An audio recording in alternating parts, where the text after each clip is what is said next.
একটা কথাই বলতে পারি যে আমি তো নিজে দেখেছি এইটা, এবং ইমোশনাল তো হয়েছি।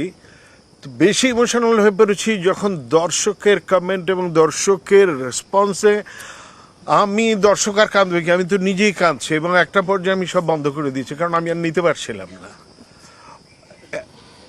বিভিন্ন এবং এখনও কন্টিনিউয়াস সারা পৃথিবী থেকে, শুধু যে আমাদের বাংলাদেশের মানুষ বলবো, মানে বাঙালি ভাষাভাষী সারা পৃথিবী, কানাডা বলেন, আমেরিকা বলেন, ইউরোপের বিভিন্ন দেশ থেকে বলেন, মানে এত আমি এটাকে মানে এটাকে নাটক বলবো, মানে আমি ঠিক আসলে বুঝতে পারছি না যে কোন ভাষায় এটা বলা যায় যে মানুষের ভেতরে এমনভাবে এটা ঢুকেছে, নাটকের চাইতেও বেশি কিছু, অভিনয়ের চাইতেও বেশি কিছু মানুষকে এত স্পর্শ করেছে, এবং কোনোটাই কোনো কাল্পনিক কোনো বিষয় নেই। আমি আসলে বিষয়টা ঠিক গুছিয়ে বলতেও পারছি না, আমি এখনও ইমোশনাল।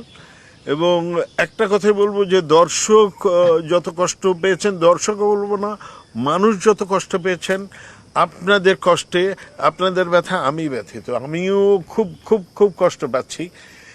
এইটুকুই বলতে পারি। আসলে এটা নিয়ে বলতে গেলে বারবার ইমোশনালি হয়ে যাচ্ছি, কিছু এরপর আর বলার কিছু থাকে না।